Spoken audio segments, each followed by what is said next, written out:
संत ज्ञानेश्वर महाराज पालखी मार्गाचं काम पंढरपूरजवळ गेल्या 3 वर्षांपासून रखडलंय। केंद्रीय मंत्री नितीन गडकरी हे पालखी मार्गाची आता उद्या पुण्यापासून पाहणी करणार आहेत। यंदाही संतांच्या पालख्या पंढरपुरात पालखी मार्गावरून न जाता पालखी मार्गाच्या शेजारी अरुंद रस्त्यावरून जाणार आहेत। याचबाबत पंढरपूरच्या पालखी मार्गाच्या कामाचा आढावा घेतलाय आमचे प्रतिनिधी संकेत कुलकर्णी यांनी।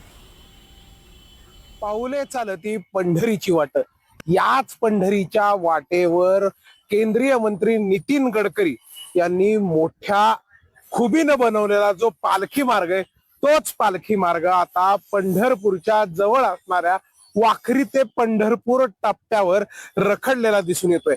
खरं तर आळंदीपासून पुढे पुणे असेल, दिवेघाट असेल, जेजुरी असेल, सासवड असेल, फलटण असेल, ते पंढरपूर पर्यंत जोडला जाणारा 4 पदरी पालखी मार्ग आहे तो बहुतांश पूर्ण करण्यात आलाय। मात्र याच पालखी मार्गाचा जो शेवटचा टप्पा आहे पंढरपूर शहराला जोडलेला वाखरी ते पंढरपूर, हा गेल्या 3 वर्षापासून रखडला गेलाय। गेल्या 3 आषाढ्या वाऱ्या झाल्या, याच रस्त्यावरचं काम जे ते रखडून पडलेले। कुठल्याही पद्धतीनं जिल्हाधिकारी असतील किंवा राज्य शासनाचे मंत्री असतील यांनी सूचना देऊन सुद्धा ठेकेदार मोठ्या गतीनं काम करताना या ठिकाणी दिसत नाही। विशेष म्हणजे याच ठिकाणी अनेक अपघातांना देखील आमंत्रण मिळाले गेले। सध्याची परिस्थिती पाहिली तर या पुलाच्या शेजारी असणाऱ्या अरुंद रस्त्यावरून वारकऱ्यांना आणि भक्तांना ये जा करावी लागते।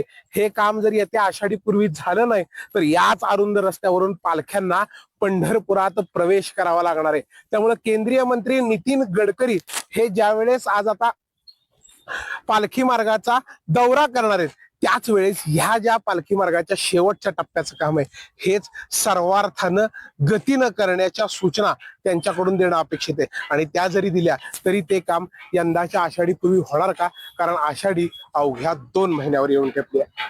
व्हिडिओ जर्नलिस्ट अजित देशपांडेचा संकेत कुलकर्णी, NDTV मराठी, पंढरपूर।